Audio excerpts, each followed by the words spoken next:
DJ Daiki, security! Call security now! So when you're on with the girls, it's a riot. And when you're with your boyfriend, get a quiet. I say you can't fool me, I know where you're from. You is one girl like to jam. So this carnival are gonna catch you without your man. This carnival are gonna catch you without your man. Carnival are gonna catch you without your man. Carnival are gonna catch you without your man. So we go be fretting like we single. You go be throwing it back like you get permission. Yes, push it back and make it tremble. You're all by yourself this time. So yes, indeed, of course, a pleasant good night to all and sundry, East, West, North, South, Central, our friends in Tobago, and wherever you are, streaming on the World Wide Web, a pleasant good day to you. This is yesterday, the penultimate before, of course, the period for frolicking, some say fetting, some say reveling. I like to say, of course, it's a sabbatal. It's a sabbatal, one, and two, it's a time, of course, to refresh. So that is where we are, and of course, it is a Thursday, in other words. No program tomorrow, nor the weekend. As I said, I'll be talking to my co-host, and we will work out what is happening on the weekend to make certain that you have your fill. But let's go straight, of course, to the music in the background. I'm a landlord in the band. I don't care. My shoes squeeze in, so I hold it in, man. I don't care. I come in the bed with my head and nice. I don't want nobody bother me. Cause I don't care. I come here to party under good vibes. I don't want nobody jumping me. Cause I don't care. This is it now. She whining back on.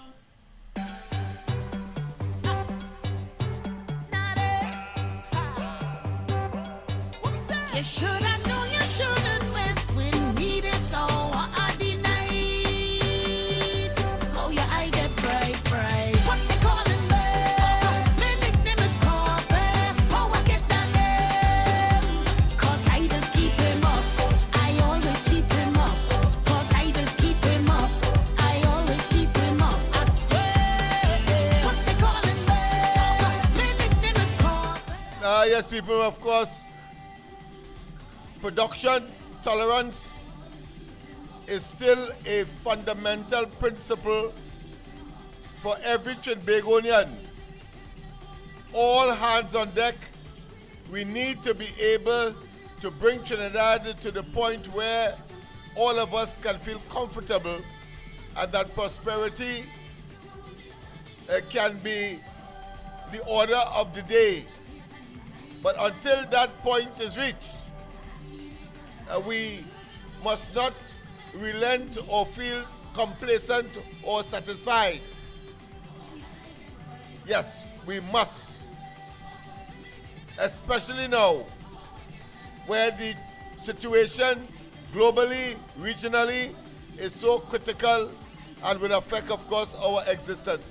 Tonight, of course, we will conclude that situation and we will play, as we did not have the time last night so to do, that of the comments of George Young, just to put things in perspective with relation to Delcy Rodriguez, Venezuela, the Americans, and Trinidad and Tobago, and indeed, CARICOM.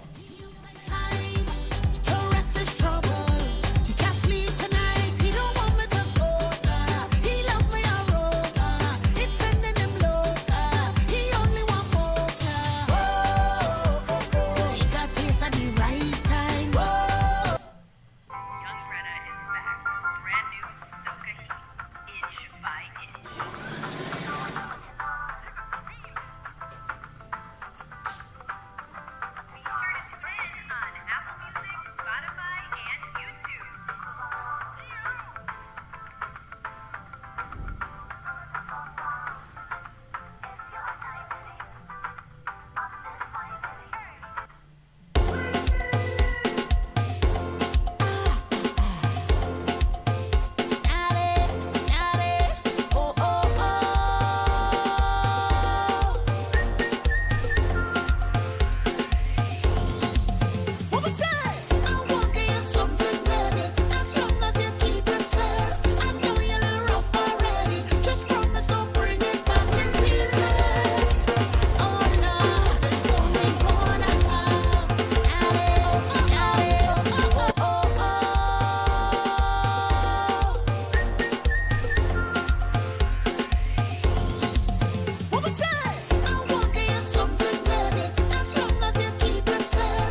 I'd imagine that at this stage you would have a lot of managed expectations, but the Prime Minister would have stated yesterday, as you alluded to, that she's going to go to Venezuela to get, quote, just share of cross-border oil and gas resources, right?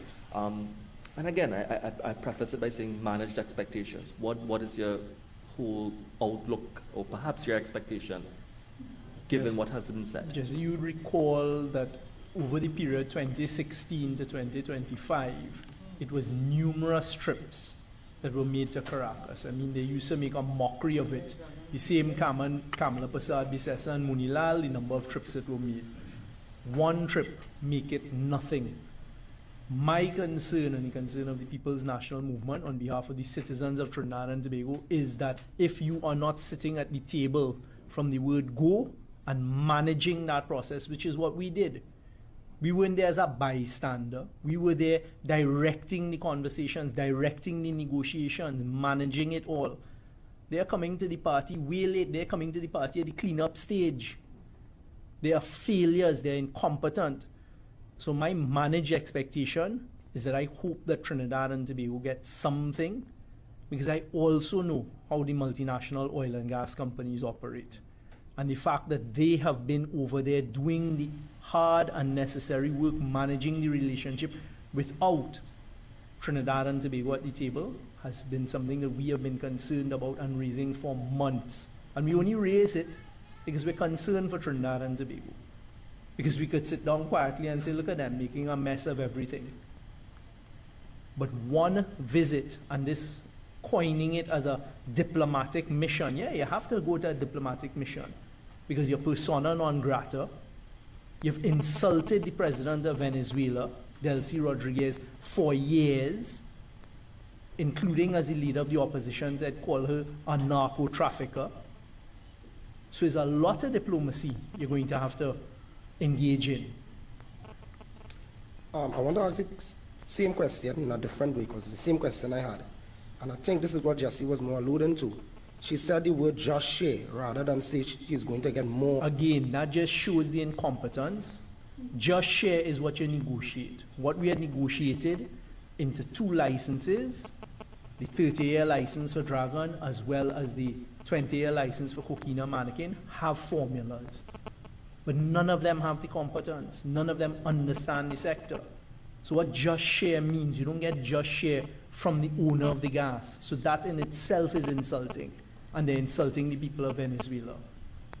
Just share is what is the allocation that we're going to get for the domestic petchem. Just share is what is the allocation that you're going to get for the power tranche, for electricity.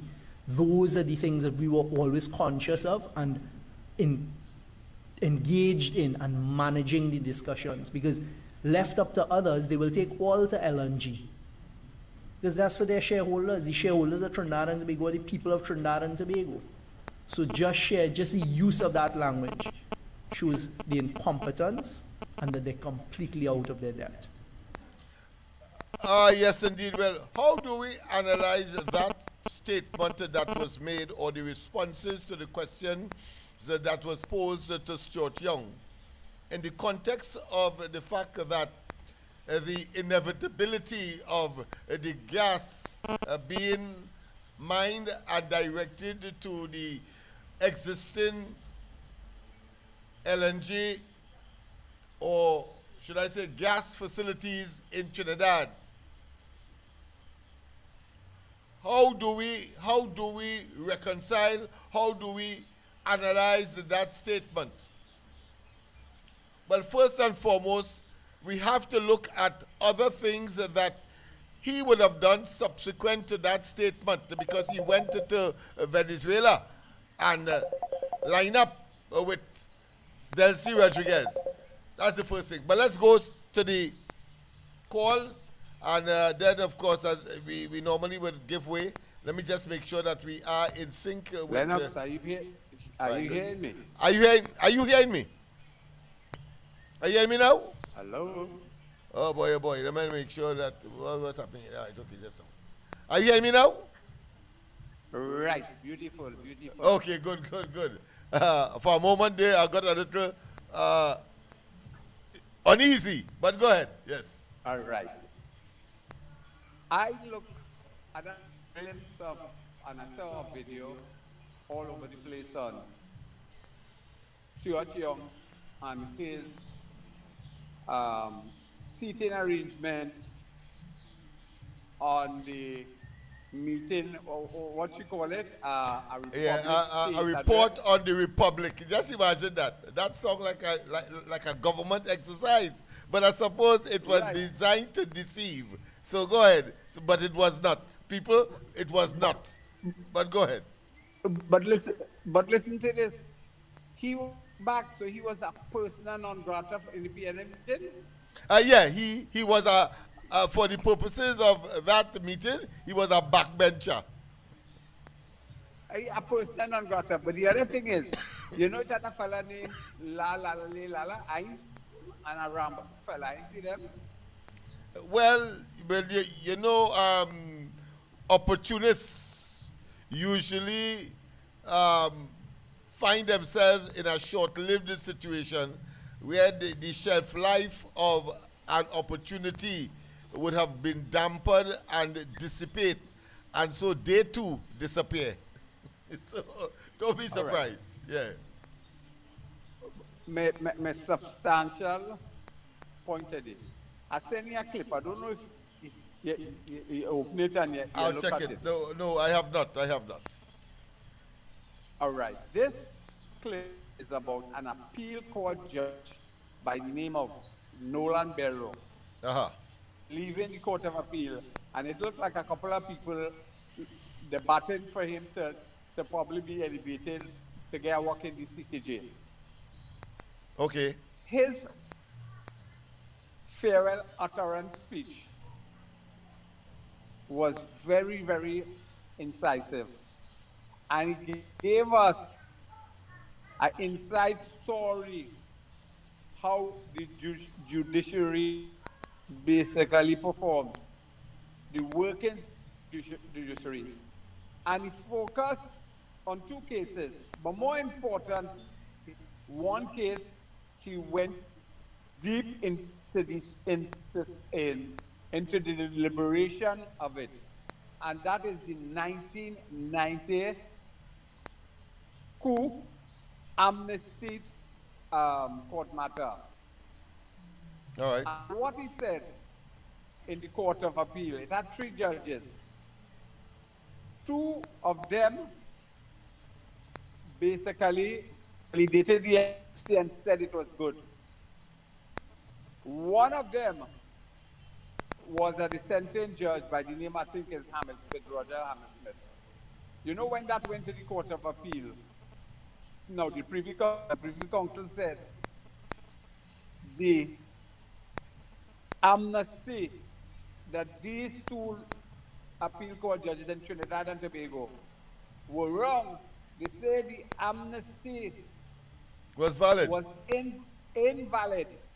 All right. But They because in Trinidad said it was invalid? Note that said it was invalid, and the everybody, when they appeal it in the court and the Privy Council, the Privy Council say it was invalid Invalid. Okay. because right, these right. people were shooting after Right. they got it. Good. Yes. Yes. All right, but Yes. they couldn't rearrest them and charge them because it would have been double jeopardy. Our appeal court already dismissed the case. Yeah. So to retrial, they say no. But this is what he said: the state had all the evidence to show that the amnesty was invalid, right? Right. But two of the judges, Clinton Bernard, I think he was the Chief Justice at that time, Yeah. and Ibrahim. They and this is his take on it, in my words, his assessment of that judgment. Right. He said they possibly was afraid, or might have been, my word, complicit in the decision making in the court. Wow. And I'm surprised that is not on the headline of the newspaper, you know. But my concern is, why is he saying that now? He But should have well, been- you got me a bit confused there because I was wondering if it was an old thing that you were rehashing, or if it is that on his exit he Aye, aye, mentioned aye. that. So On continue his now that I exit. know that it is contemporary and not something Right. of the past, even though the circumstance is one of a distant past. Go ahead. Right. No, this speech he gave was about 3 days ago, sitting with all the judges. Okay, good. And, Okay, and good. he's giving them a synopsis of how It might be was done. it might be a punching of conscience, but go ahead. Aye. But more importantly, you remember it have an independent PNM Senate where 2 or 3 years ago when the UNC brought a motion of something to do with the president or something like that, and they shut it down. Oh no, Vera brought a motion condemning the opposition behavior in Parliament when they wanted to censure the president or impeach the president, and he brought Parliament that judges were calling and phoning him up and wanting him to basically pontificate on the UNC behavior, particularly one senator by the name of Jayanti. I am saying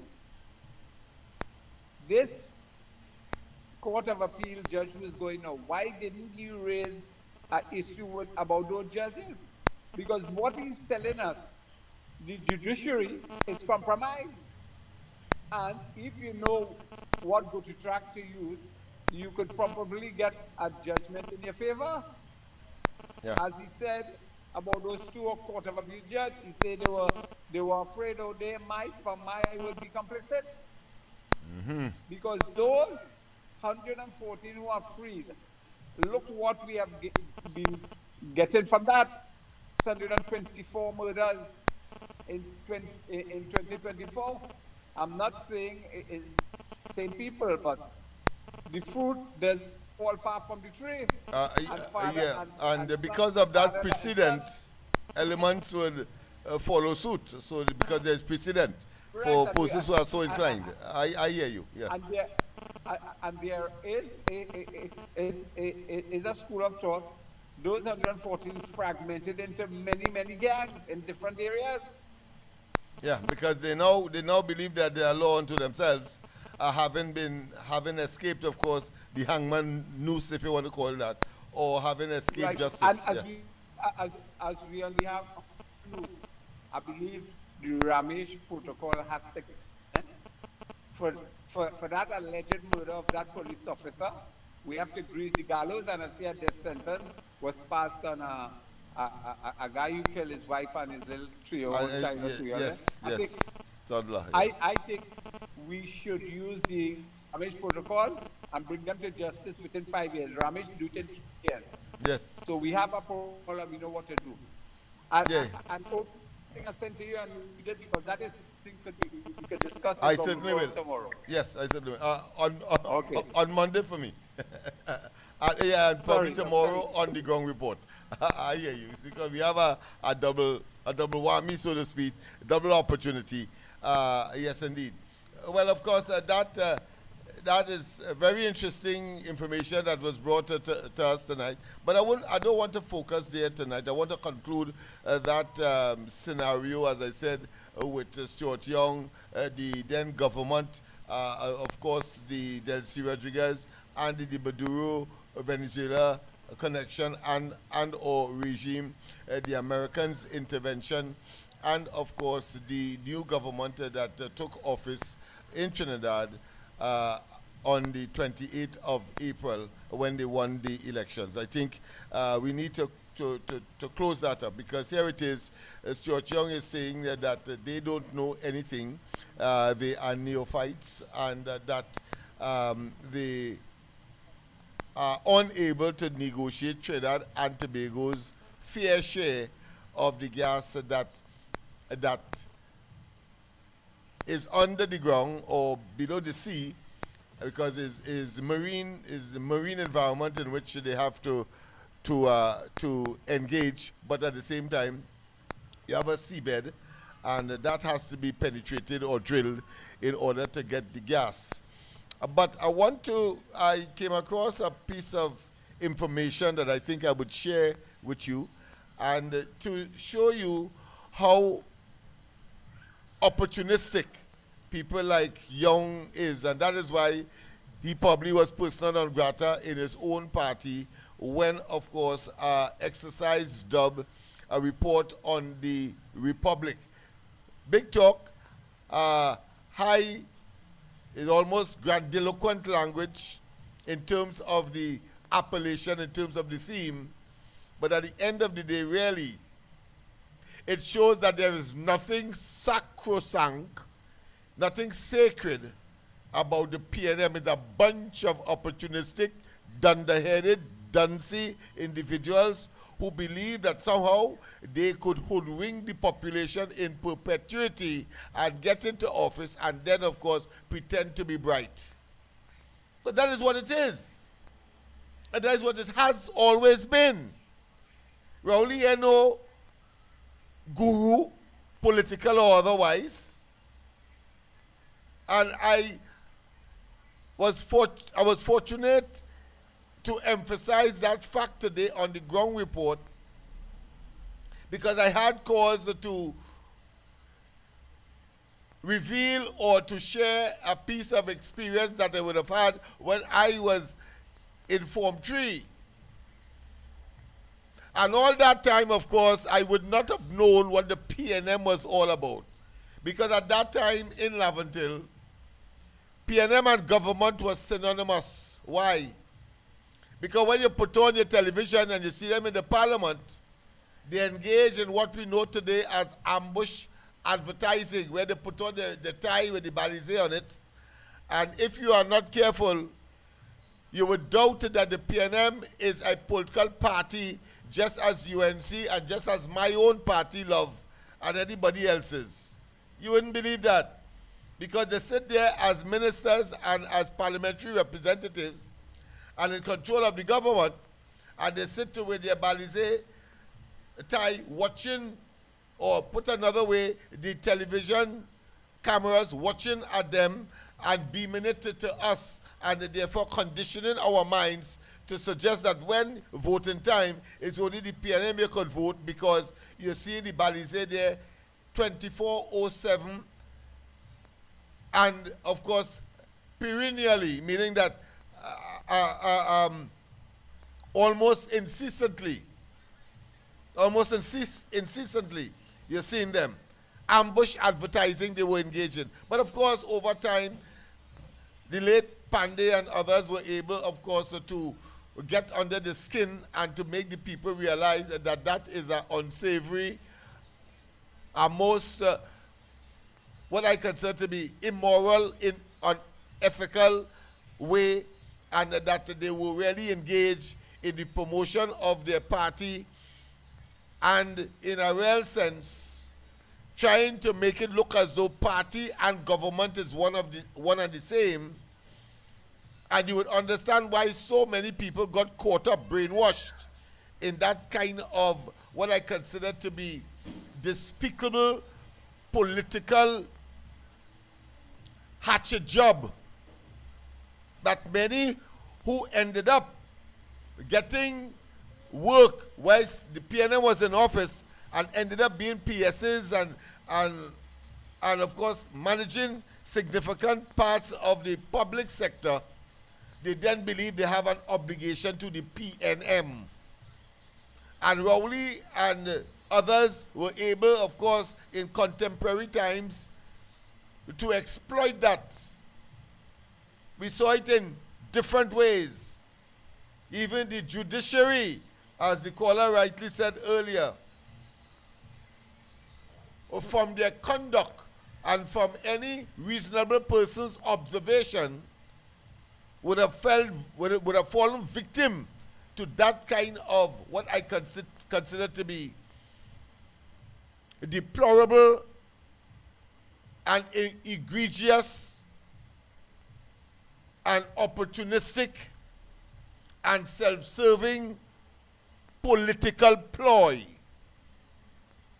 Yeah. We have to tell it as it is. And so today, and with the advent of Kamala Prasad Bisesa, of course, within the crucible of the UNC, that notion is quickly and rapidly being dispelled, so much so that they themselves had to abandon the ambush advertising in the parliament and get on with the job of the PNM being a political party independent of government and governance, according to our constitution. So they were forced to abandon that kind of slipshod, underhand, deceptive, and unfair advantage scenario that they would have enjoyed, particularly when Eric William was around. But I was making the point about when I was going to school and at that time I'm in Form 3. And I know now it was propaganda, but then I wasn't aware. But it clearly shows from my response to a statement that Eric William was the third brightest man in the world. Third brightest man in the world. I always felt that that was nonsense, even at the tender age, as far as political maturity is concerned, in Form 3.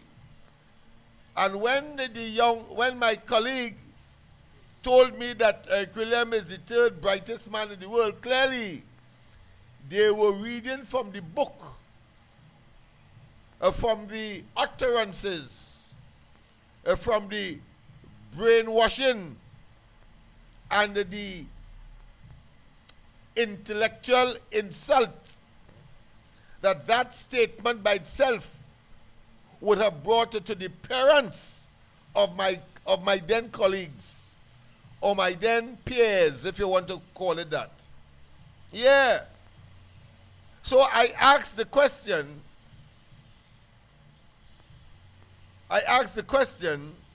after saying that I want to see that man. If he's the third brightest man in the world, I want to see he. So they asked me what I want to see him for. I'm in Form 3 at this time. A total political, I wouldn't even say neophyte, a political dunce. Someone who, dunce here meaning unaware, unconscious. And I said to them, I want to see that man. If he's the third brightest man in the world, I want to see he.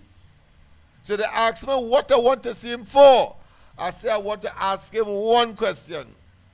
Obviously, I responded in that way so that they will ask me immediately, what is that question? And then I told them, what I want to ask him is, what is my mother name? What is my mother name, since he is the third brightest man in the world? Over time, of course, and fast forwarding, I realized it was just part and parcel of the PNL's propaganda machinery to brainwash and to inveigle and to entice and to, of course, generate false narrative and false belief, such as, of course, great is the PNM and it shall prevail. And, of course, Dragon on the Red House. We have had all of that. And, of course, in Tobago wasn't left out, because Tobago had, of course, the Calcutta ship.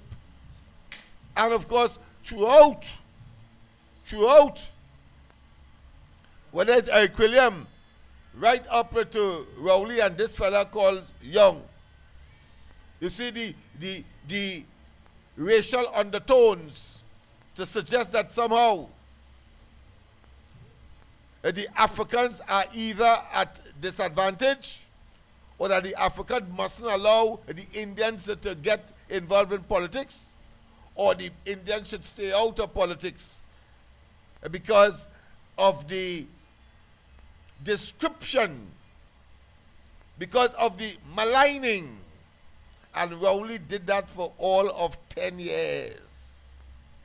But the population, including the Africans, recognized that these people were merely political, opportunistic parasites who would say and do anything to stay in office.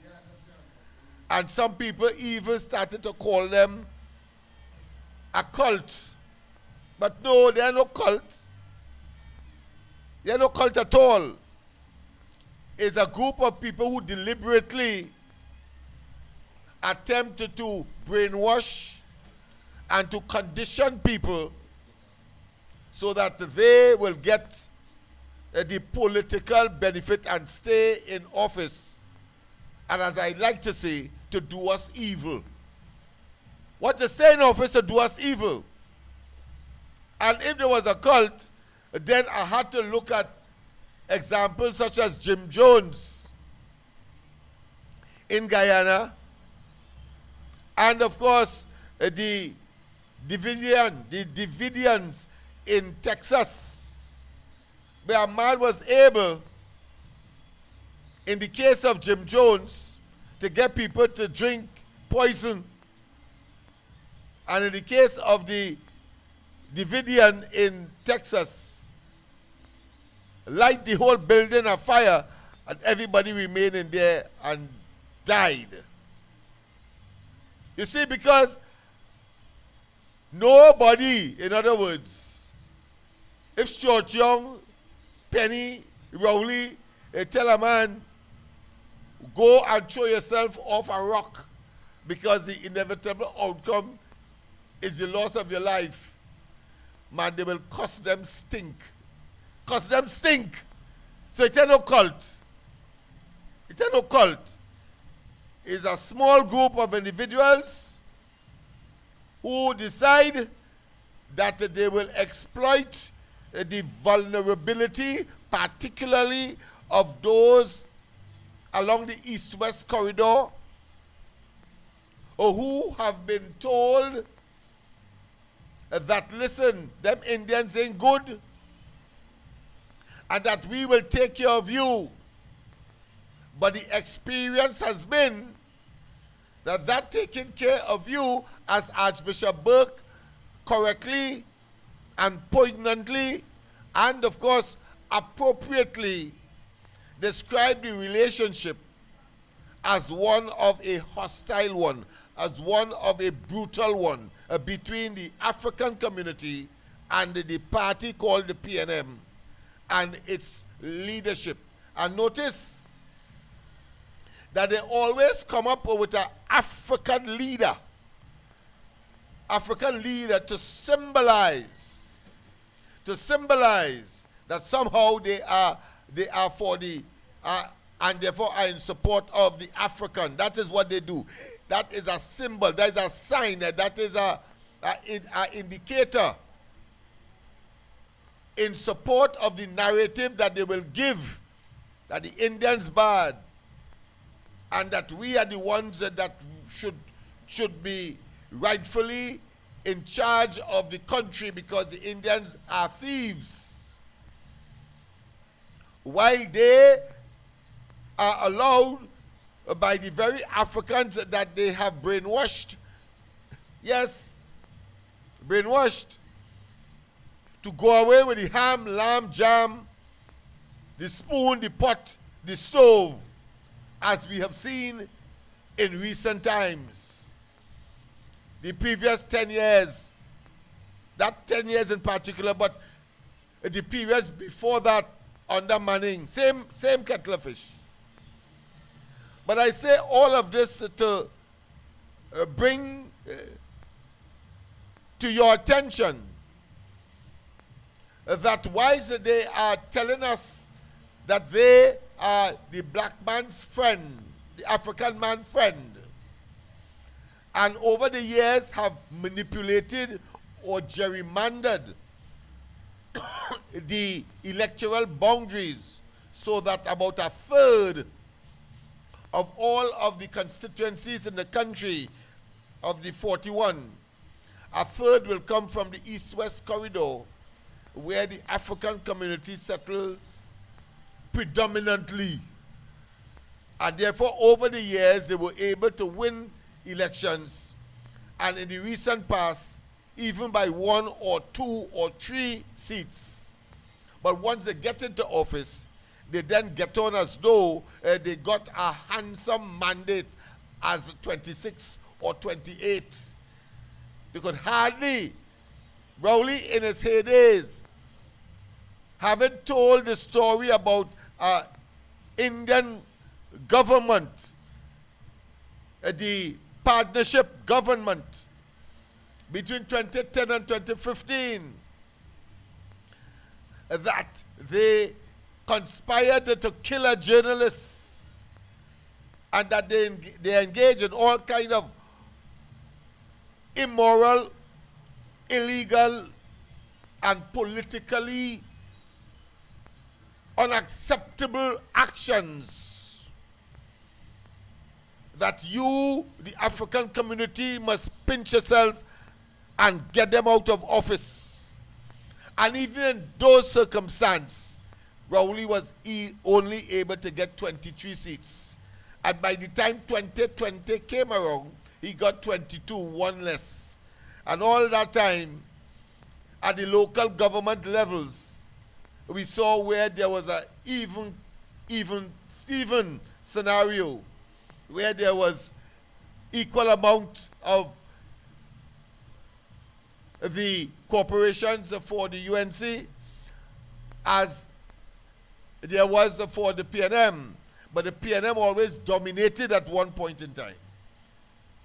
So the writing was on the wall as the African community became disillusioned and were engaged really in a scenario where the PNM was brutal, wicked, diabolical, evil, self-serving, and an avarice, and believe they have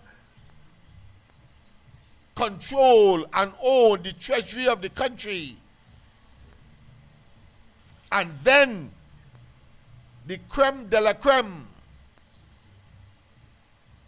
the most conspicuous evil and betrayal, perfidious conduct any party in this country could have perpetrated on the people on whom they rested to get elected every opportunity that they would have gotten, more than most. They then, we see blatantly, they created what became to be known as a 1%. None of whom they themselves were trying to get to be part of that 1%. It's not necessarily an ethnic group. It's not necessarily a racial group per se, but it's a mix of persons who would have depended, or put another way, who the PNM would have favored, and therefore give them more than their fair share and give them opportunities that they would not normally be able to acquire or achieve on their own, and then of course leave the general African community in the doldrums and to see for themselves. The African community got a rude awakening. 1%. I thought it was important, of course, to say that, because they are going to come back with that again. And we've seen it, of course, being manifested in their constant rhetoric, their constant bombardment, their constant menu, their constant basket of what I consider to be toxic verbalization, when they constantly talk about what? CPEP, URP, and the reforestry program, where, of course, and mainly the African community will empathize or identify with. It's not by accident Penny Beckles and Stuart Young and they are talking in that language, you know.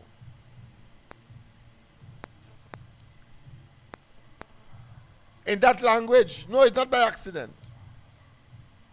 And while I agree, as I've said here on George Street, Nelson Street, and elsewhere, while I agree that the taking away of those programs would mean subsistence, existence would deteriorate. Subsistence, existence will deteriorate. And I have made it public as well. I would have preferred that if the objective is to, laudable as they are, to get rid of the criminal elements and those who are exploiting the program. We saw it, of course, very vividly in the live sports arrangement. But CPEP, URP, and the forestry program is also vulnerable to that kind of unfair but breeding of violence in the society. And there were those or are those that really are not engaged one way or another, and therefore they should have been considered in discontinuing these programs. That's all my proviso in this whole arrangement. And I did, of course, where I had the opportunity, did prefer, did suggest, did postulate that, listen, why not you have all the information in the Kalamazoo as far as URP and CPEP is concerned, and of course the other program. Why not send a check straight home to these people, covering at least 3 fortnights, which would have been the minimum anybody in those programs would have been entitled to if they were so inclined to gravitate to those programs. That's all I was saying. You see, it would have eliminated, one, the opportunity for the PNM to try to use it as a political football. 2, it would have maintained or avoid or reduce or eliminate any notion, again, generated by the PNM, that the UNC is wicked and all of the venomous and vitriolic and excoriating statements that the PNM are making on the basis that these programs were confiscated or withdrawn. So you eliminate that. And of course, thirdly, you give everybody an opportunity to look for a job whilst the government itself is providing the alternatives, and give them time as well to roll out these alternatives that are sustainable, that are reliable, that pays more, etc., etc. That is what that suggestion was all about. But we are seeing, of course, that that notion or that initiative was not contemplated. I'm not saying that it's not too late now. I think there's still a window of opportunity, even though, of course, we have the alternative or the substitute programs being rolled out, but not in a sufficient number to have the kind of impact that a dole system would have had, going straight, a check going straight to the beneficiaries for at least 3 fortnights, and that's it. And I think people would have been much more satisfied and much more accepting, and the fallout of recriminations and anger, etc., I think would have subsided, if not totally eliminated. It would have been more controlled. And I dare think and say that may not have solved the crime part of it. May not have. You may have still contemplate on SOE and so on. But then that's another area that I will want to focus on sometime in the future as to how we could treat with that from a community, all of community, not all of government, all of community perspective. But let's go to the line. A pleasant good night. Welcome to the corridor. Hello, good night, Lennox, to you Hey. and the viewers. Hey, how you going, man? You're sounding like Motley Day, boy. You're sounding like the Prime Minister of Barbados.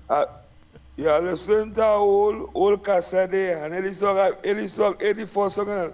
Lord, me can't take it no more. Anytime I'm knocking on the door. Lennox, Yeah. all serious thing I say. Yes. I say, boy, you don't have my side looking like a goner, but like I can't look like a goner. Who looking like a goner? Everybody will say if you jacket green looking like goner. Oh, boy. right. I see you coming from. Yeah, With yeah. rake and this and that. Your turn will Okay, come. that's a good one. I am confident your turn will come, man. Your turn will come. My turn go come. Yeah, your turn will come. It has to. There's enough. There will be enough for everybody to benefit from. Yes. It will happen. I hope starvation and kill me before my turn will come. Yeah, you know there's the saying, why is the grass growing? Yeah, you don't want to die before you get to the green, succulent grass. That's all. But right, we have been right there now, before. We have right, been there before, yeah. so we know how to maneuver. Right. Yeah. Well, I see all the grass cutting. Well, right now I gotta turn a horse. And eat the actual gas. I see you're coming from. I see you. Because you're a human being, so you're an omnivore. You can't eat grass alone. Yeah, but I got it here because you know when they cut down all that grass and they put it to dry, the sun here and Yeah. well, the looks like let's watch it and hold it on, man. God is the boss, man. Yeah, definitely. Listen to the program. We're going to my brother in touching tonight. Well, you know there's coming my co-host in future Yeah, will but be coming in from time to time. I make a wonderful closing up yesterday with your program there. Yes. We had each one had to help one Lennox. Oh yeah, definitely.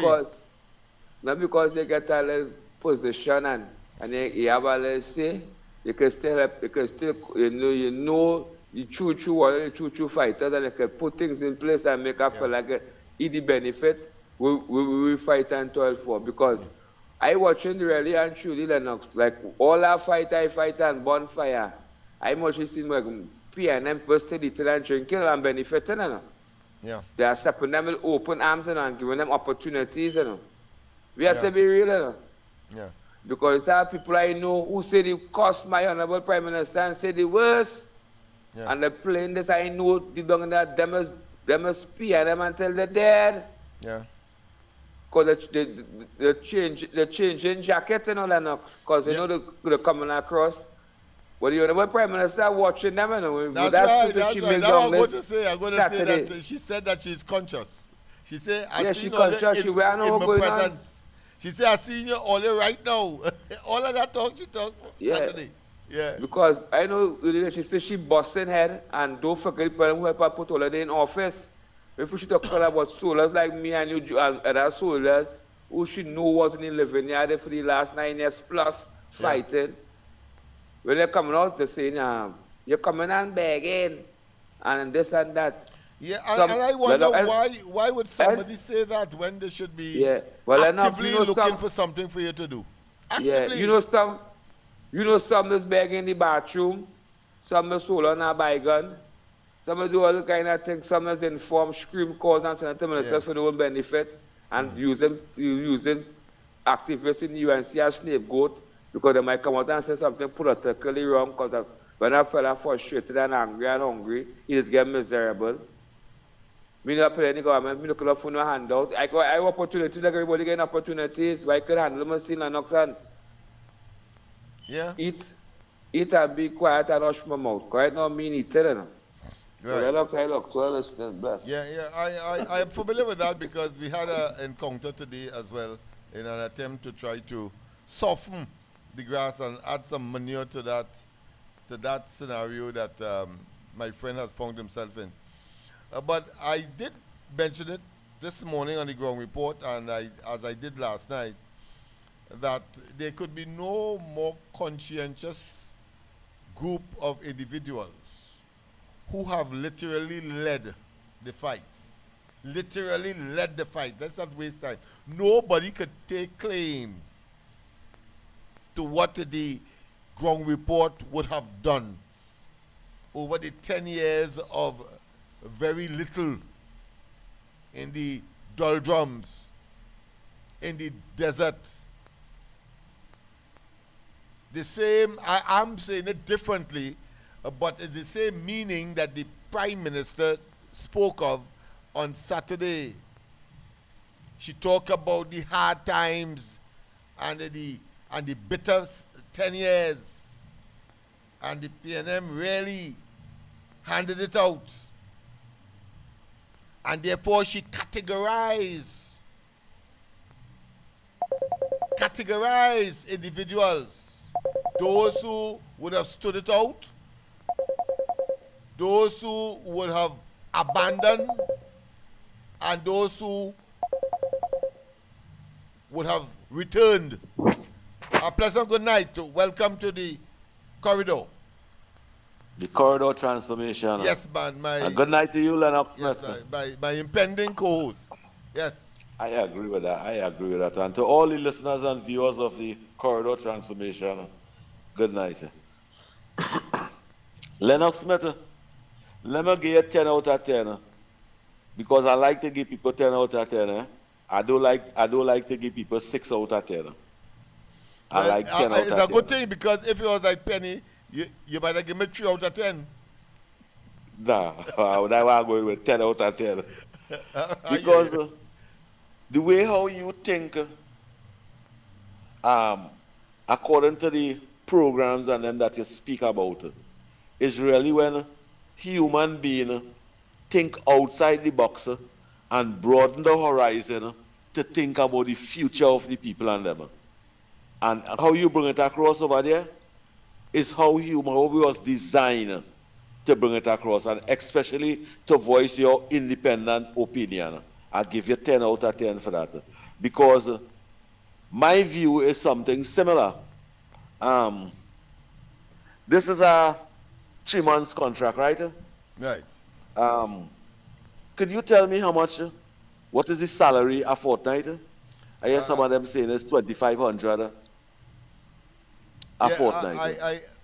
No, 2,500. I think if it's 280, I think a day. So it should amount to a little more than that. Well, all right. I ain't going down. Let me say $3,000 a fortnight. A fortnight, yeah. They hire something like 16,000. This is about 16,000 they're going at.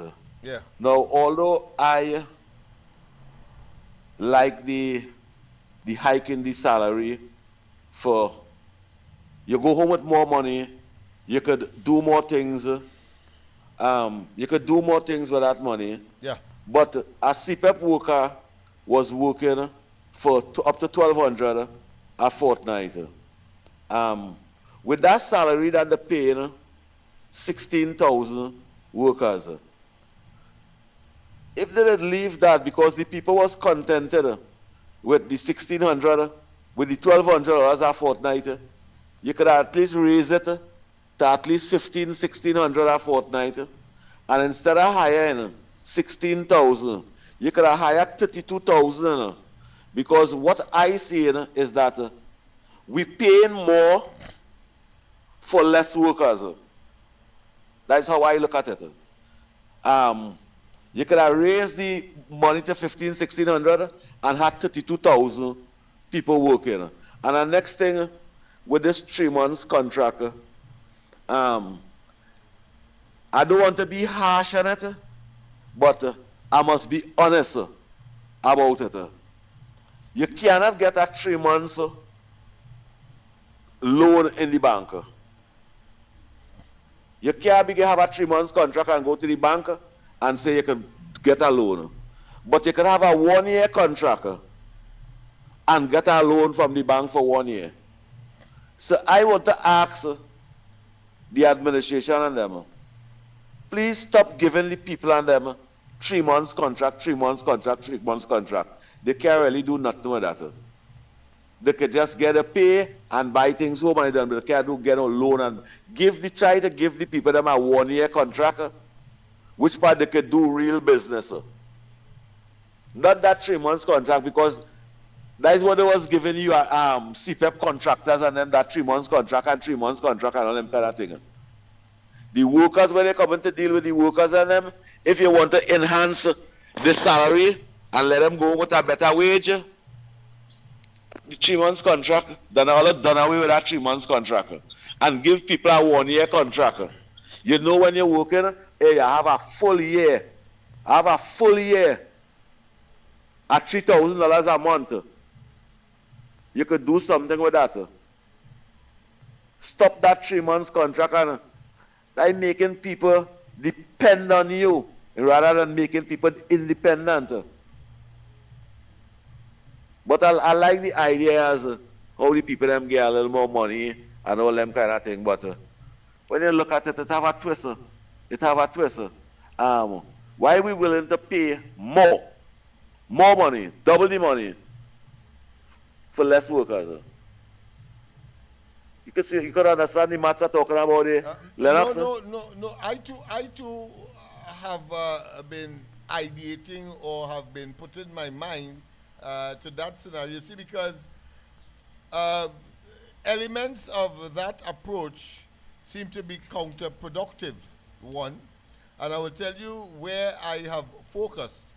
I focused on the fact that, well, quite apart from what you have said, that you have less people.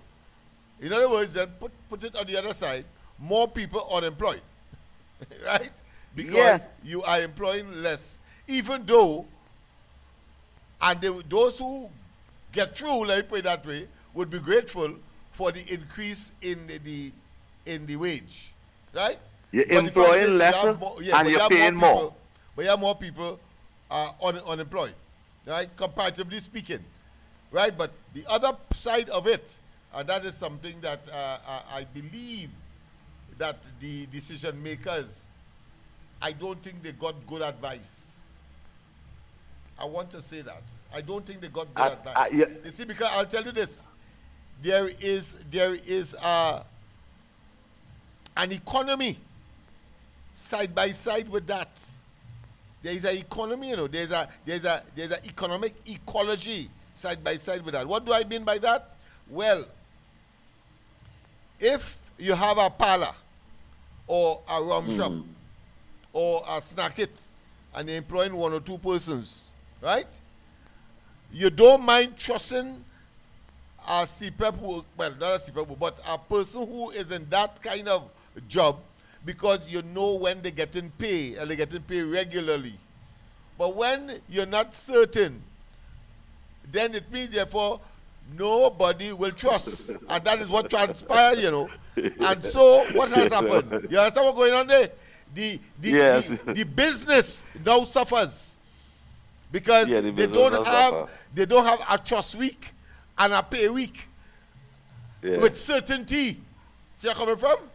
And that is why many of the businesses, the small businesses, and the micro businesses around have either packed up, they say they're making sense, or as any businessman will do, fire who they have to fire in order to stay above the water. That's what is happening. And what we doing? That was not considered. That was not considered.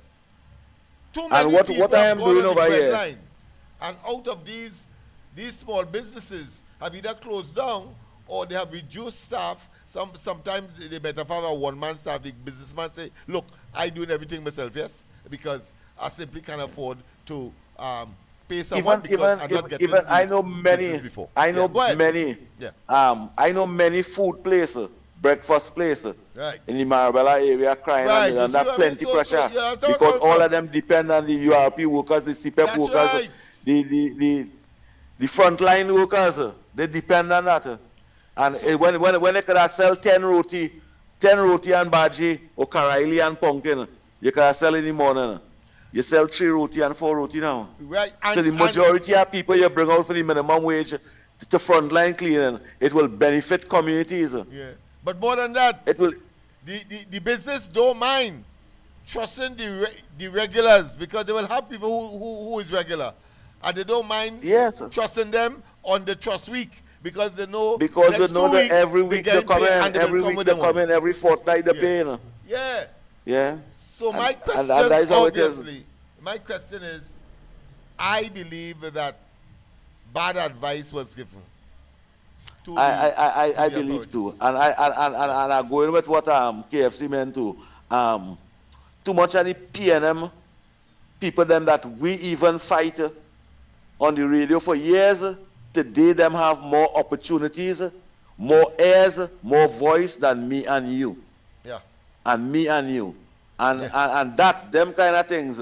I hear the Prime Minister speak about what all the people, the UNC people, them was neglected and things. And I want to say, still have UNC people neglected right now. And better choice, better representation go to PNM supporters. Right. But having said that, I want to say that I am very optimistic. I'm very bullish, as they would say, of course, in the stock exchange environment, that because of what the government has done with respect to earning foreign exchange in the not too distant future, I think we will reach the stage of full employment. I want to say that. But I agree with that, and I agree that they're doing that. In the meantime, people have to eat. People Yes, have to, and they will formulate and opinion. instead of you get, yeah. And instead of you get one person $3,000, you could have split that. You could have split that If it and means let that, yeah. double the people eat. Yeah. Right? Because for 10 and 15 years, yeah. for 10 and 15 years, 15 and 17 years now, they're contented with $1,200 a fortnight. The other thing is 17 years now. Yeah. The other thing is the CPEP workers was contented. Yeah, that's right. With that $1,200 a fortnight, you could have continued running it just so. And my suggestion was and let more people eat. Dole out the damn thing, and people go on with the time they have now, they could go and look for something to do to augment that 3 fortnight that they may get as a blind, let me put it that way. But that being as it may, I want to say as well that there's another factor that we have to look at. Now, quite apart from the fact that the future is very, very, very bright, I want to say the brighter days are coming. I agree.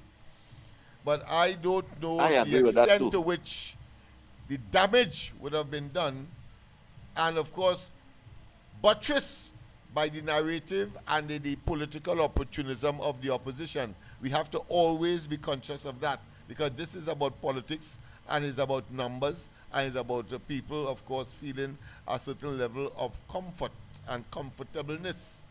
And before I go, Lennox, yeah. I want to say this too.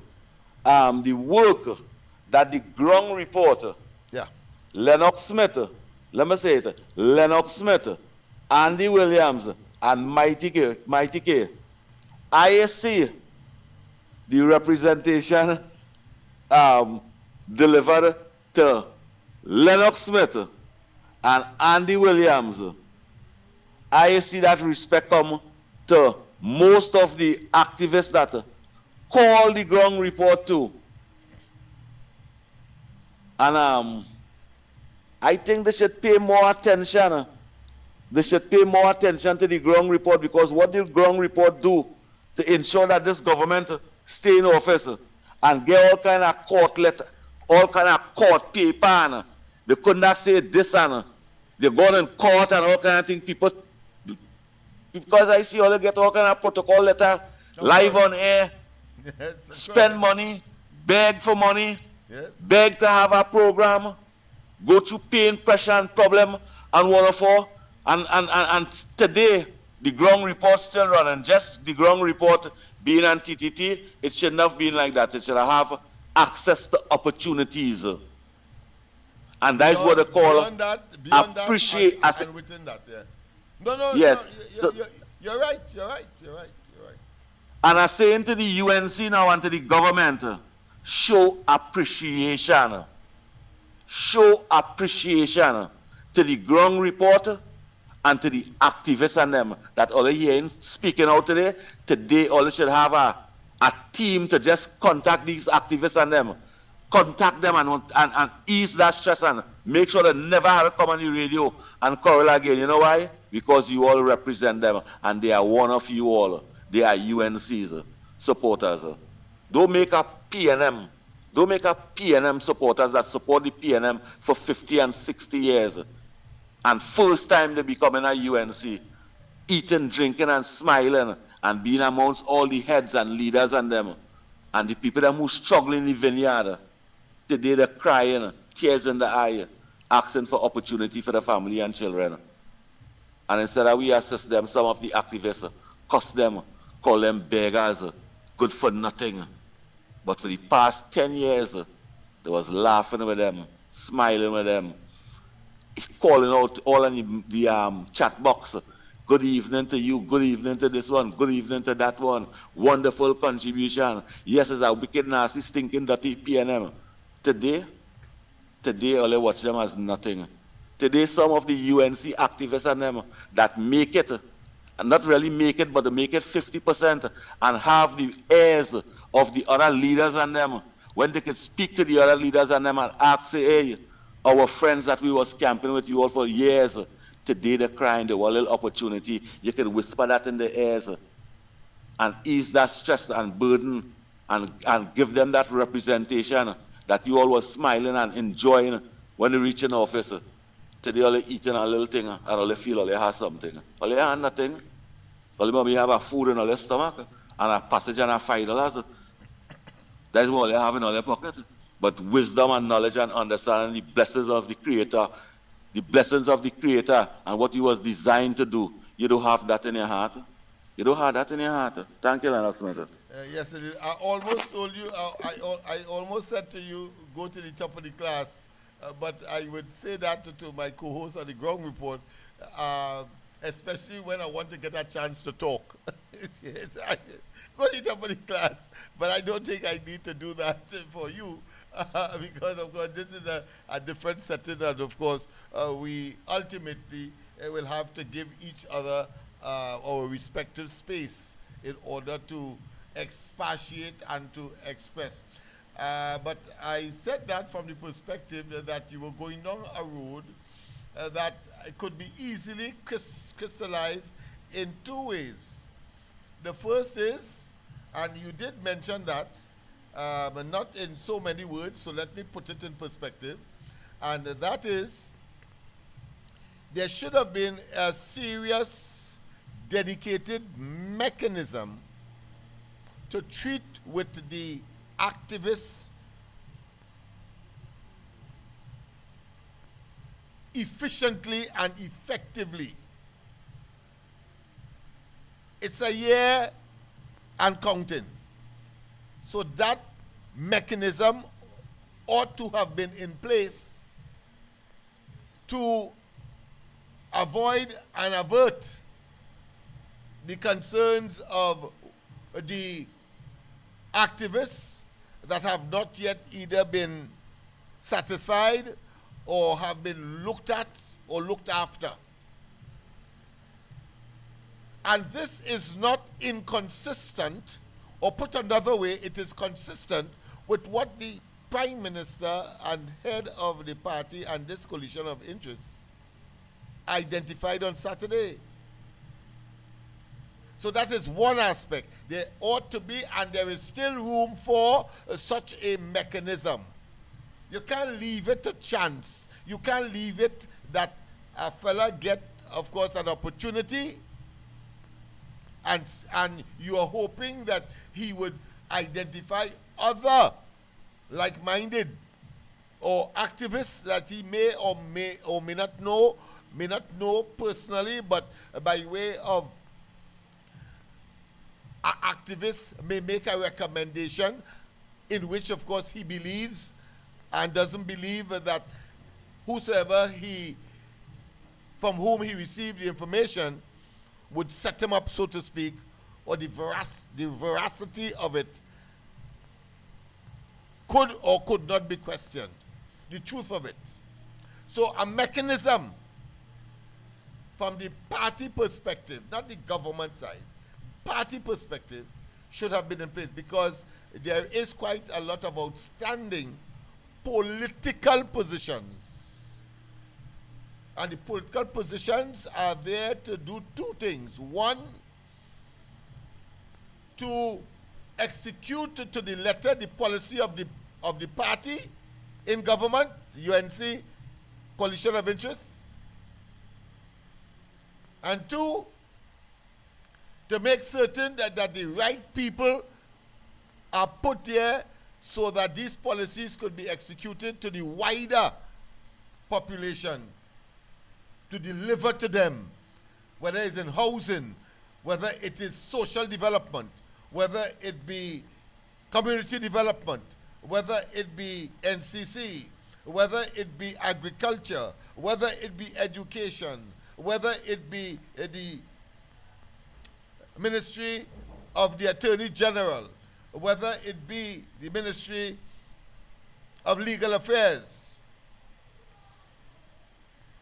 Because there's a cutoff point.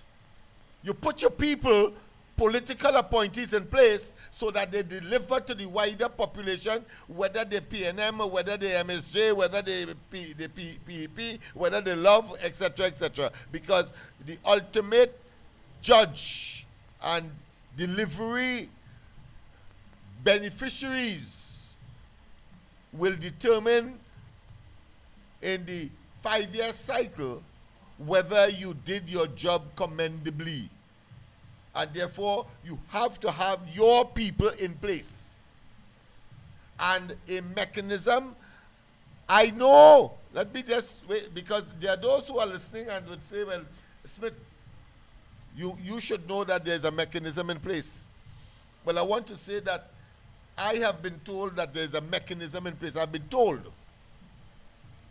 But clearly, it is not functioning as one would have expected, as efficiently as one would like. More than that, my party, for example, have nobody that is on such a team that we can liaise with. For example, I don't know what is happening with PEP and COP and the others, but I can tell you that. So from my perspective, that is lacking. There's a need to get that team together so that they could specifically look at who are the activists that will be pushed in different positions so as to further the agenda and therefore the policies and programs and initiatives of the party in government. And the other thing that seemed to be a malaise, I will reference it after this call, is another important element that we have to look at. Pleasant good night. Welcome to the corridor. Good night, Lennox. Good night. Good night, Ms. Madras. Yeah, I was listening to you and you made a lot of sense, you know. You said that, you know, there are mechanisms in place, but somehow it's not really being disseminated. You know what I mean? Yes. It's not working. It's not cranking out right. And but you wouldn't have these hiccups or these antagonisms that we are seeing and in an increasing number, in spite of the consciousness as displayed by the Prime Minister on Saturday, that she is aware. Then she needs to be aware that either those who have been charged with the responsibility have not taken it as serious as one would like, or are not as efficient or doing it as expeditious as the circumstance requires, and therefore some kind of what I consider to be adjustments have to be made. But go ahead. Yeah, I was just gonna say, like, I'm just so fed up of the independent senators. You know that? Like, I am so disappointed in them. Whenever they get up and start speaking, it's like listening to the PNM, especially Anthony Vieira. I can't stand him. And I say that because he always sounds like he's lecturing us in a classroom and telling us morality and what's right and giving us this lecture. And in reality, I feel like he hasn't had much of an impact. Do you know what I mean? Yes. Who is he representing? He's not representing my interests in my village, not in your community. I feel like if we had more representation in our community and we're able to send more senators into parliament than having one guy or one woman representing a large area in parliament, I feel we're missing out. Do you know what I mean? Yeah. So and even the president, I feel like that's a figurehead. She's meaningless. She's a meet and greet. All she does is she meets diplomats, she accepts the gifts, and she shakes hands, and that's it. It's a retirement job. Same thing with Paula May Weeks. She never really did much. You don't see them in the community, at schools, trying to help the community. You know what I mean? Yeah. It's like they just had jet setting and flying and enjoying dinners and parties with the upper class people, and it just carries the wrong message for would the you rest say of us. would you say that kind of overt position, that kind of exterior position and activism, if you want to call it that, is even more important now, especially Never. now? Yeah, Yes, because more all than hands ever. should be on deck.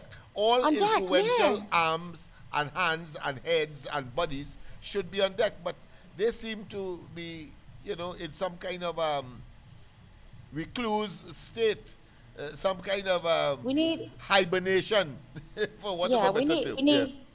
we need some serious constitutional reformation, and it has to come because this independent senators, it's a lot of them. It's not like two or four. How many are there? Eight?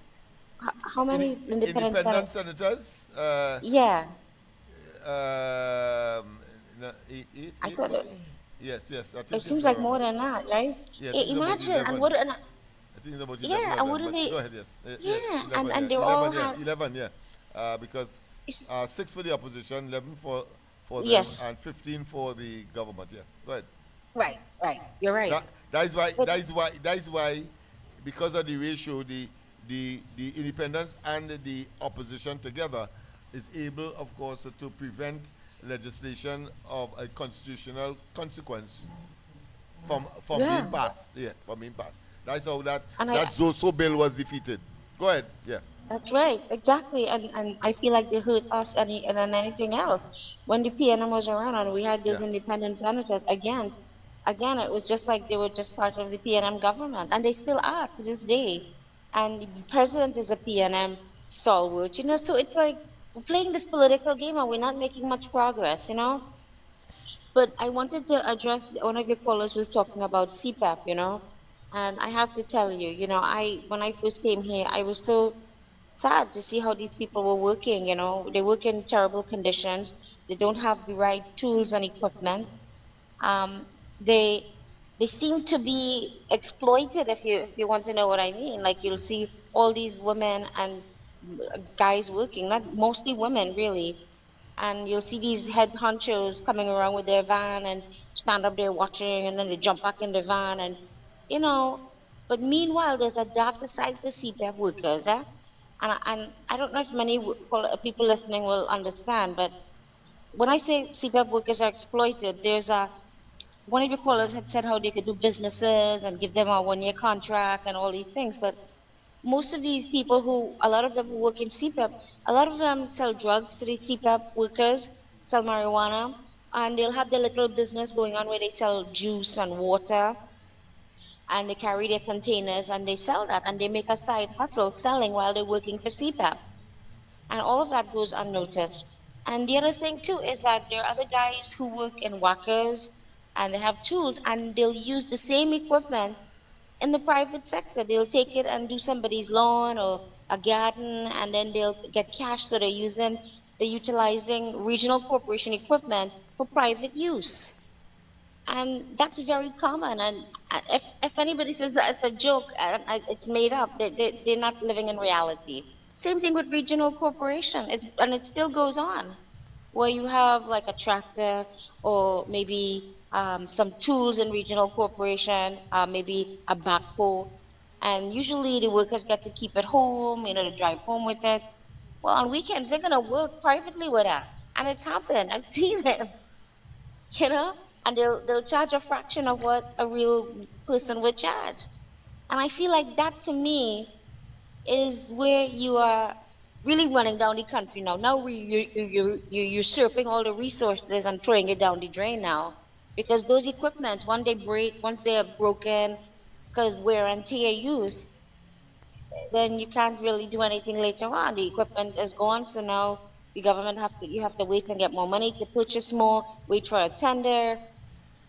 It's just, so I think by UNC just dismantling all of that, I think what she needs to do now is create a workforce if she wants to bring back CPAP in a different format, and give them the benefits, give them the uniforms, give them good paid wages, and let them get them into the system so that they're contributing and they're supervised well.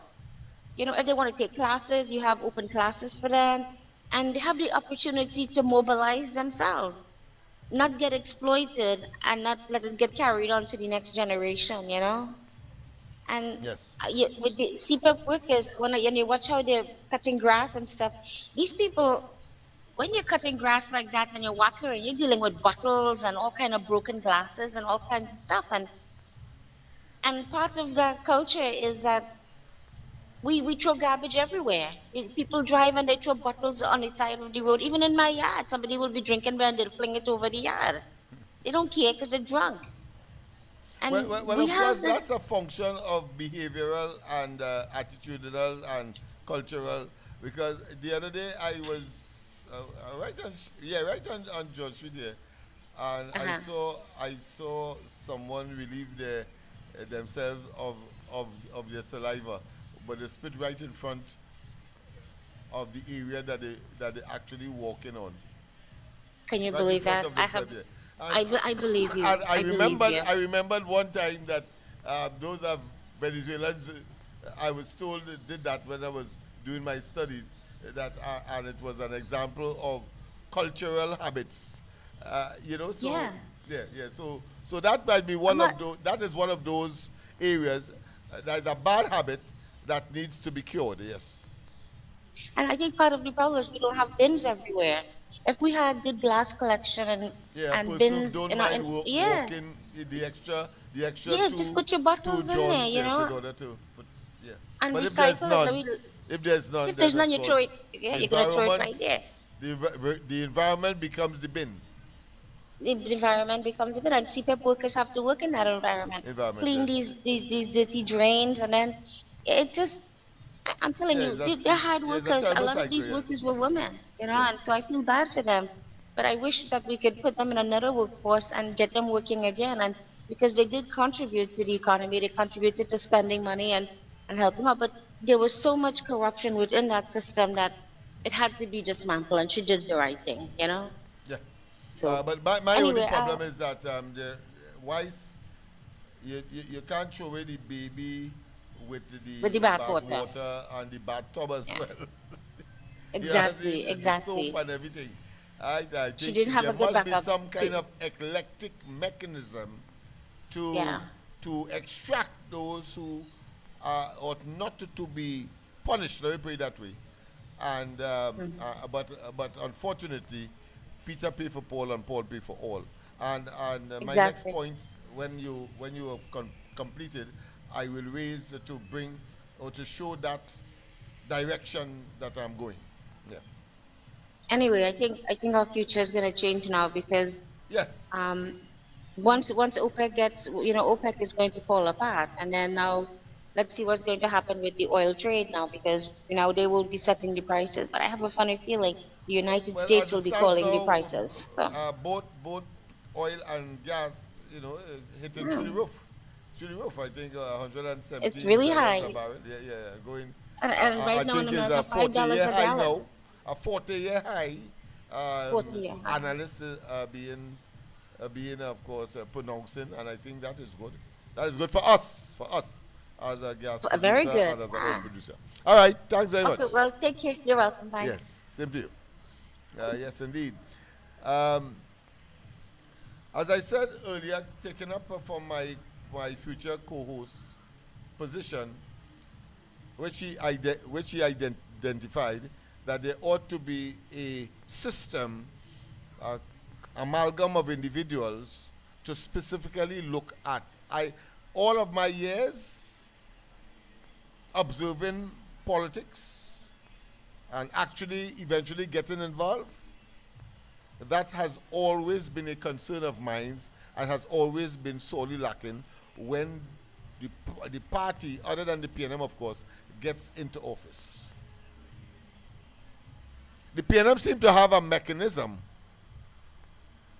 to treat with their people, but I suspect that would have appeared to be efficacious, efficient, because of the limited stock of individuals that they would direct that assistance or that support to.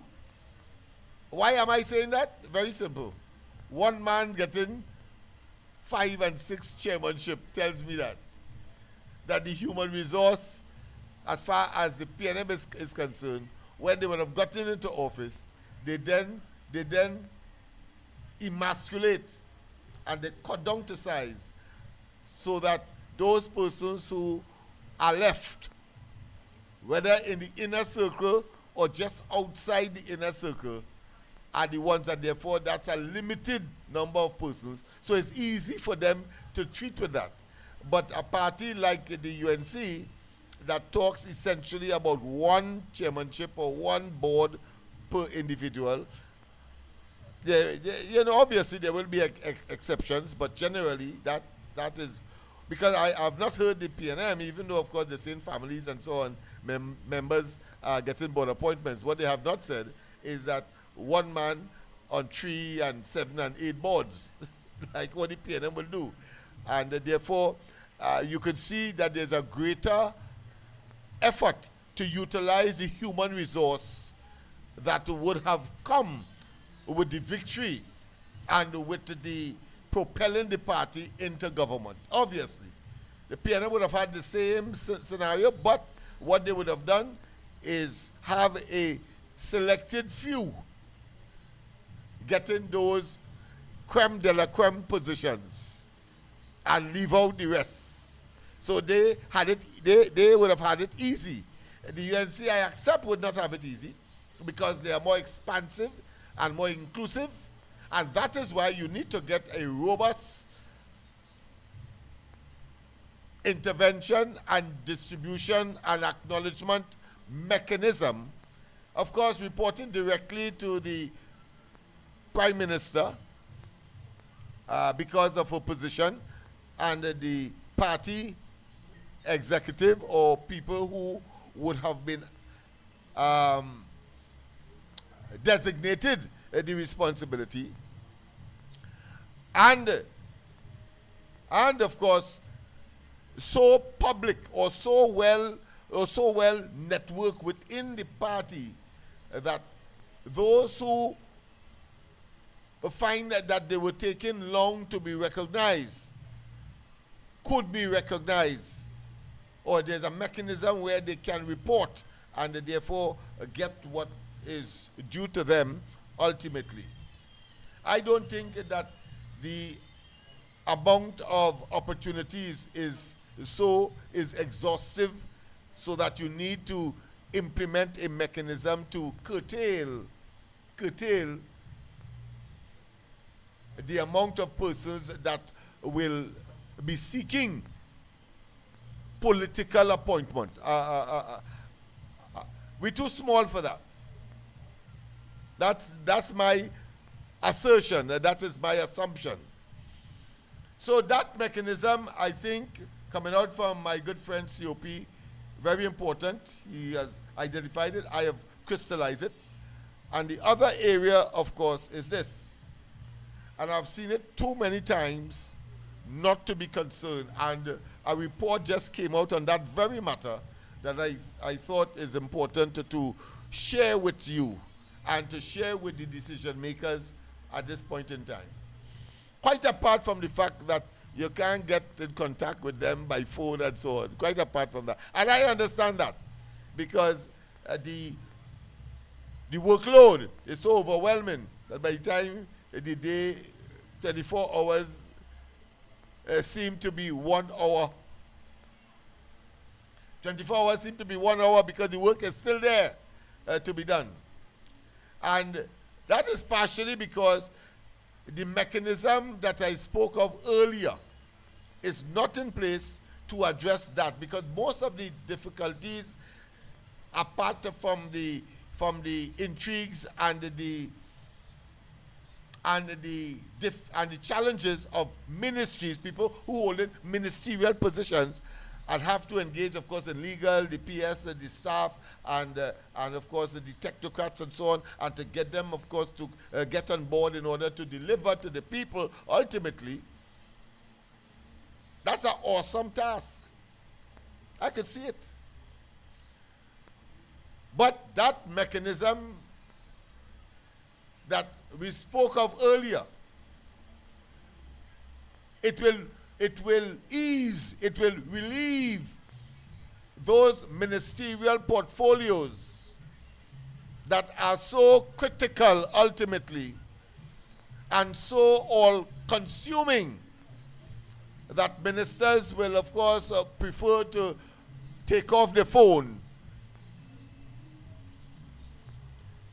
That mechanism ought to ease the pressure, because the people will be calling because they know a minister and they have been walking with them in the vineyards with them, etc. But if that independent or that group of individuals that was set up to treat with those kinds of situations, it means that the ministers will not be burdened with that. There may be instances where the activist may want a service either for himself or for somebody else. That's a different kettle of fish. It means, therefore, I could see the need for a limited insulation of the minister or the holder of the portfolio. I can see that. But there should be some kind of opportunity for activists to access the minister or the ministry in whatever mechanism so as to get that particular service that the person may want. Quite apart from getting opportunities to serve. I'm not talking about the serving part. I'm talking about to access maybe Ministry of Sports for some reason, the Ministry of Works for some reason, the Ministry of Tertiary Education, the Ministry of Education, etc. That's what I'm talking about.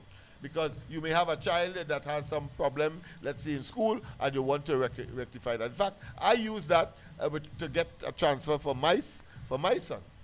I was able to use that and successful at it, and got it, of course, in a reasonable time. So, but that is within the context and the confines of the party, and recognition of activists who, of course, must benefit from political patronage. Political patronage. Very crucial. The other area, and I think I've seen over the years, is the sudden, what I consider to be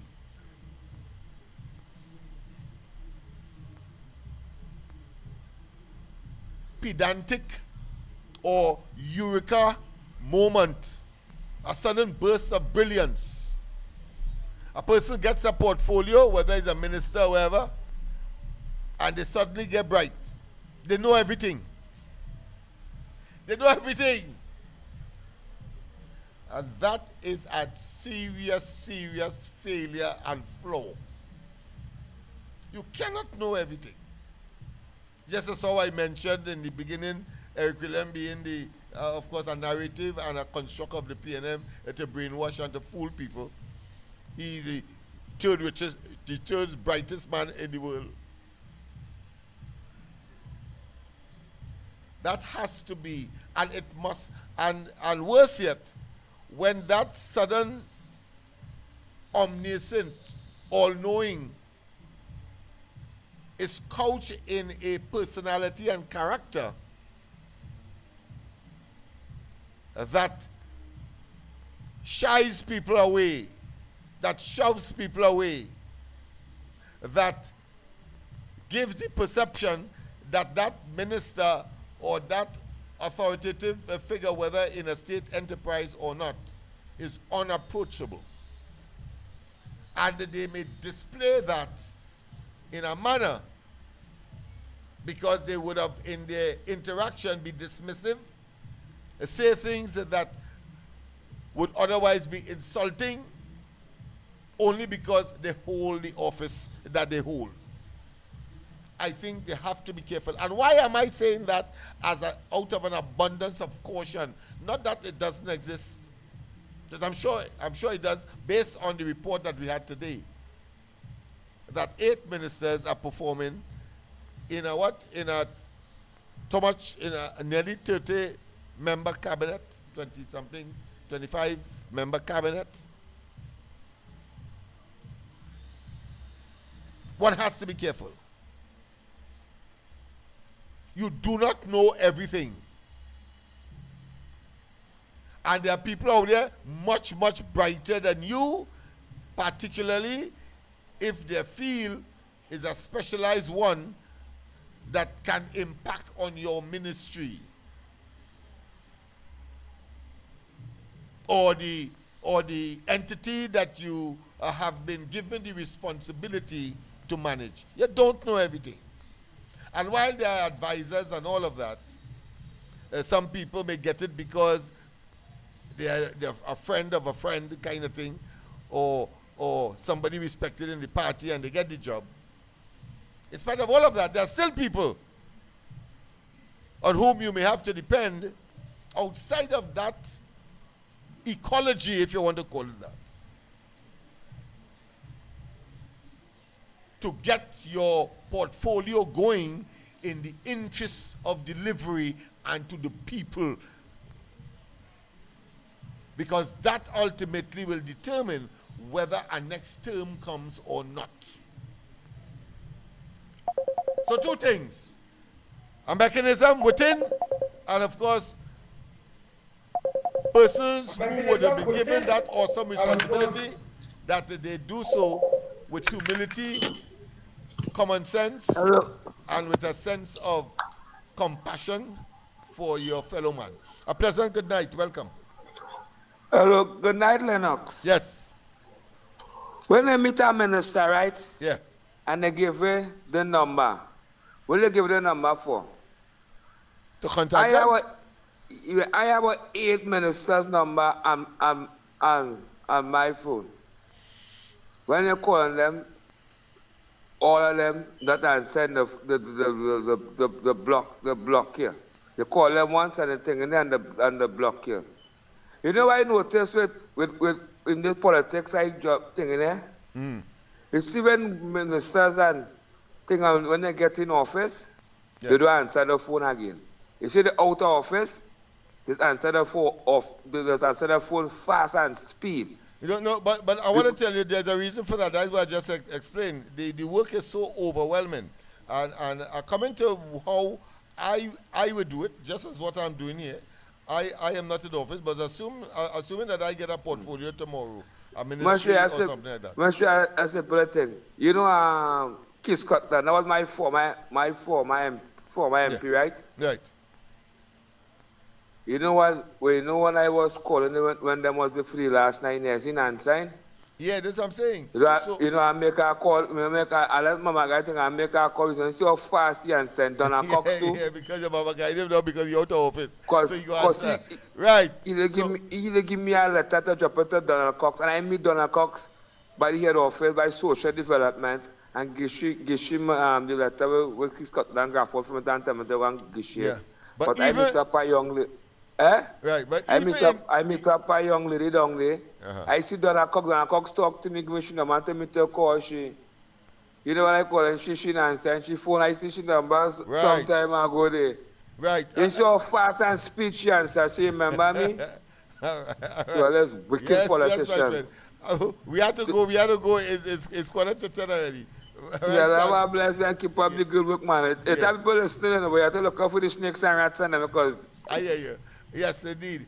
What I want to say is this, that is expected. I just said that earlier. But the onus is on the minister or the person who will be given that portfolio to put mechanism in place to make certain, at least especially if they are parliamentarian or if they are shadow parliamentarian, to put mechanisms in place to absorb as much as possible. You can go get 100%, but as much as possible, treat with people as much as possible. And I'll tell you why. Because that is something I have been toying with for a very long time. Good night, Mr. Lennox. Yes, good night. Good night, sir. Good night to Trinidad and Tobago. Yes, and good night to the honorable political leader of Love, the Rocket, Laventil Outreach for Vertical Enrichment. You know, we always talk about that blessed God, beloved political party, because of the people, by the people, for the people will be delivered. And I pray in Jesus' mighty name that my brother will be on stream, because downtown Port-au-Spain is a lot of things will be taking place. We must have good leadership, you know. Sometimes people come to get a position to lead and to do certain things, and after a time they get too fat and they get lazy. But just as they get lazy, you know, the Honorable Prime Minister will move them and bring good persons to replace them to even perform better than that, because Mr. Lennox, election again will come within 4 years. Yeah. Yes. So this is it. We must look forward for the future for good things for this blessed nation. And we've seen that the good works, because you're working with the senator all in Port-au-Spain and down in your constituency there, you know, because you're the one of the shadow MP for your constituency for years, boy, Lennox.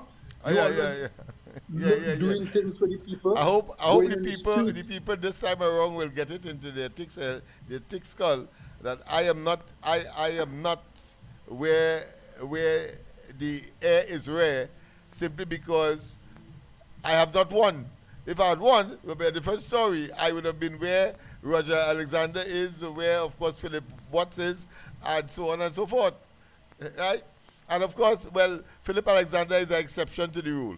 All right? Your time is coming, Mr. Lennox. Yeah.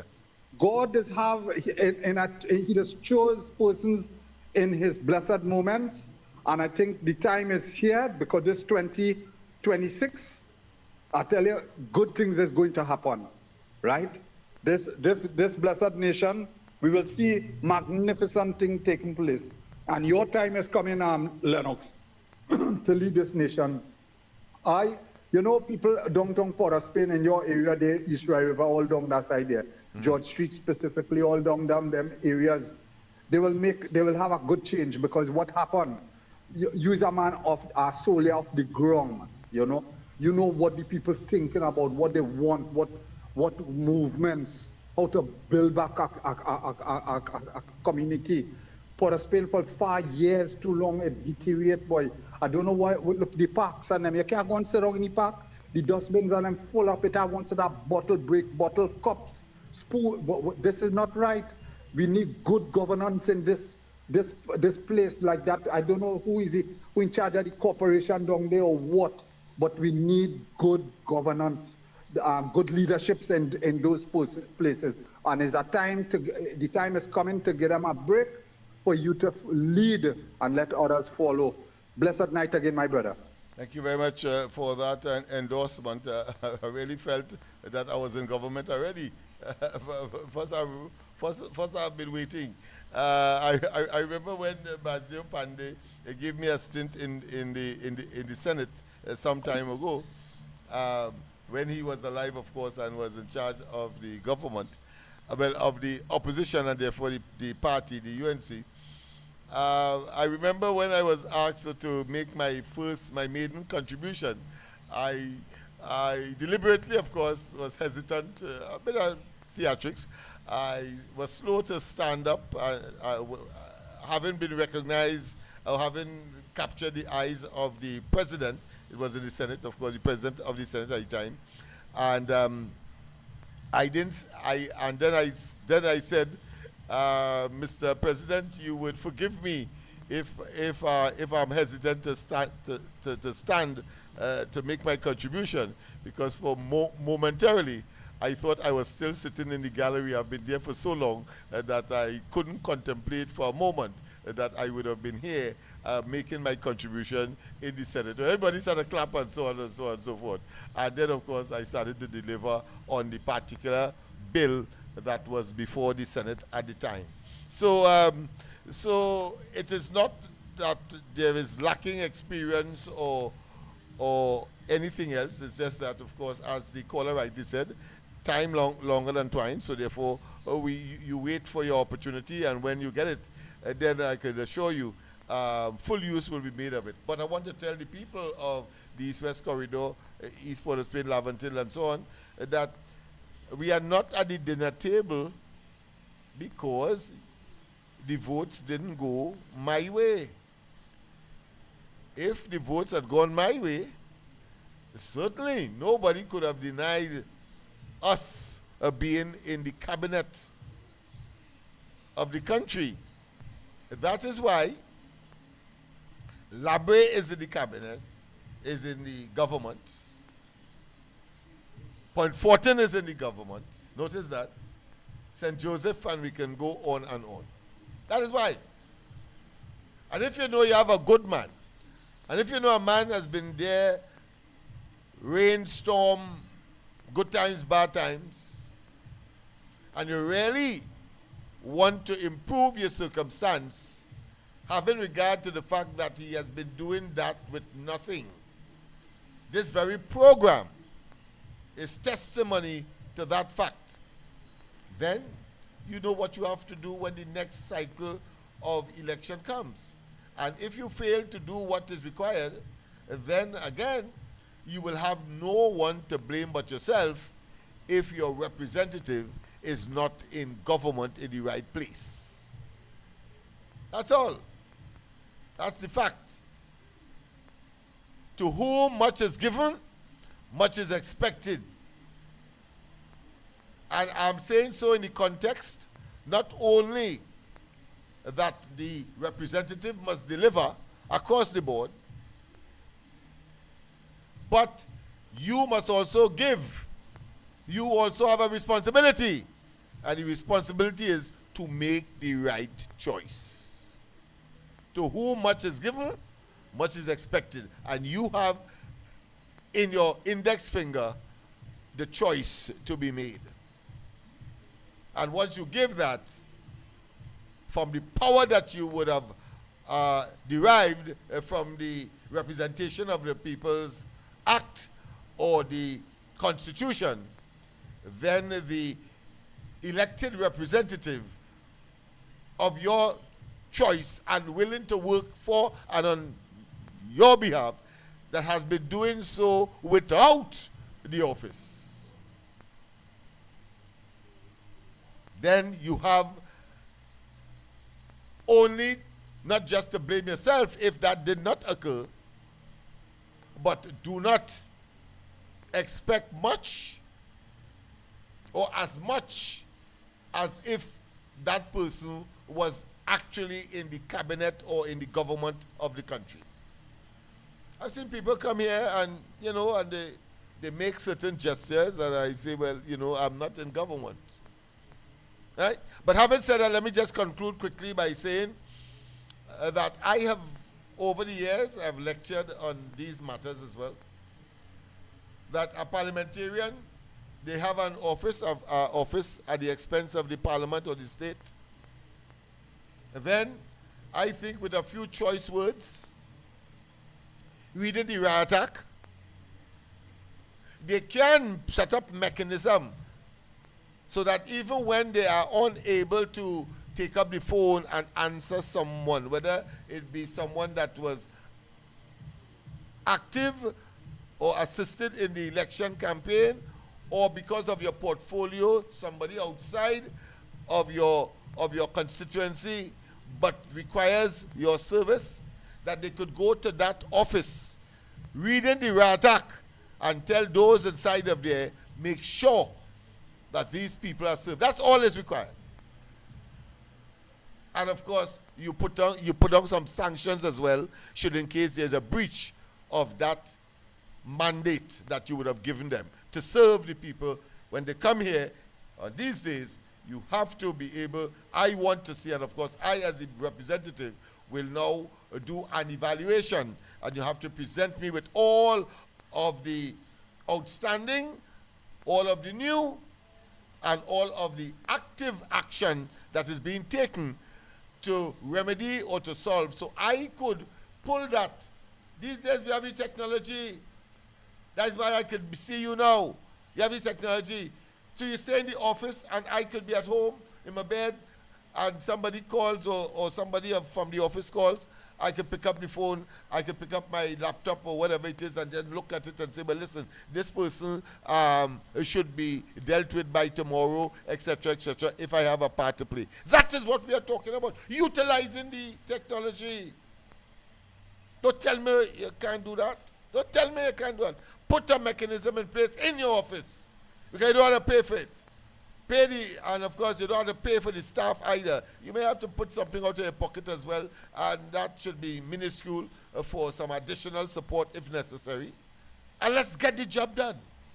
Let's get the activists active, and let them make their contribution for the greater advancement of the party and the government, and consequently the country, the nation, the domain called Trinidad and Tobago. Have a wonderful rest of the night. God bless us. See you tomorrow morning on the ground report, Andy and myself. And of course, tomorrow is Friday, so no corridor transformation tomorrow night. I just want to end with this. I think it's important for you to see. That was this one.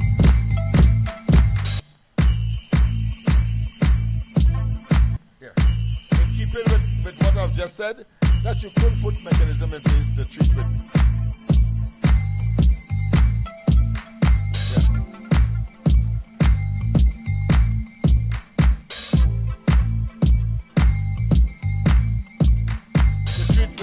With your constituents, man. We did it. We know how to solve the crime in these communities. We know. I ain't guessing. There's no conjecture in that. We know. We have done it. 6,000 young people of the same kind that we're concerned about, train, end up in the police service, army, of course, the various private sector, on the port, etc. One fella end up, of course, in the Air Force of the United Kingdom. We know. We did it. No sense. No need to reinvent the wheel. And no need for anybody to impress that they know it all. There's no need to reinvent the wheel. So I thought I should just boast a little bit at the ending here, with respect, of course, to what we have done and capable of doing. And of course, and I put myself in front for the first time so people will know who Lennox Smith is. You will see that all over social media overnight, so you could abreast yourself of it, or take a copy now of the program and run it again later. Have a wonderful rest of the night. God bless once again, and see you tomorrow. Let's end with this beautiful song. I would never be so selfish. I'll give you just